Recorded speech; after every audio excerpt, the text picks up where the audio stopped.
ঘটনাটো মানে নিজৰ মানে ধান মৰণা মাৰিছিলে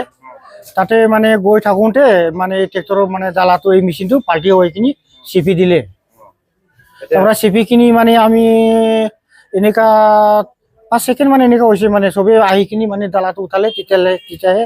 তেখেতক মানে আমি উদ্ধাৰ কৰিব পাৰিলোঁ আৰু সঞ্জীৱ ব্ৰহ্ম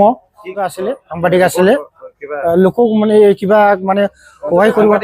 সাংবাদিক হয় আমাৰ বড়োলেণ্ড ৰাদাবৰ সাংবাদিক হয় মানুহজন এতিয়াতো ক'ব গ'লে মানে বহুত কিবাত আছে আৰু এতিয়া সংকটজনক আছে নিজৰ ধান মৰণা কৰিছে হয় দাদা এইটো যেটো আপোনাৰ ধানৰ মেচিনটো কিবা হৈছে মৰণা কৰা মেচিনটো মৰণা মেচিনটো বস্তুটো কি হৈছিল দাদা কেনেকা হৈছে ট্ৰেক্টৰৰ ডালাটো গিৰি গৈছে না মেচিনটো পাল্টি গৈছে মেচিনটো এইটো মৰণা কৰা মেচিনটো পাল্টি গৈছে তাত একজন দুইজন তিনজন চাৰিজন পাঁচজন আছিলে পাঁচজন উদ্ধাৰ হৈ গ'ল আহত হৈ গ'ল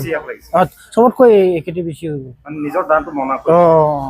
বেছি হৈ গ'ল মানে তেতিয়া মৰণা কৰিবলৈ পথাৰলৈ লৈ গৈ আছিলে মানে তেতিয়া যাওঁতে মানে এনেকা হৈ গ'ল চিকিৎসা এতিয়া এইটো আমাৰ জন মেডিকেলত হস্পিটেলত এতিয়া চলি আছে বৰ্তমান বাকী কেইজন ইয়াত দুইজন আহিছে বাকী কেইজন আহি আছে এতিয়া বৰ্তমান আহি পোৱা নাই সংকটজনক বেছি হোৱাটো একেটি হয় কোন চেনেলৰ সাংবাদিক আছিল বড়োলেণ্ড ৰাদাব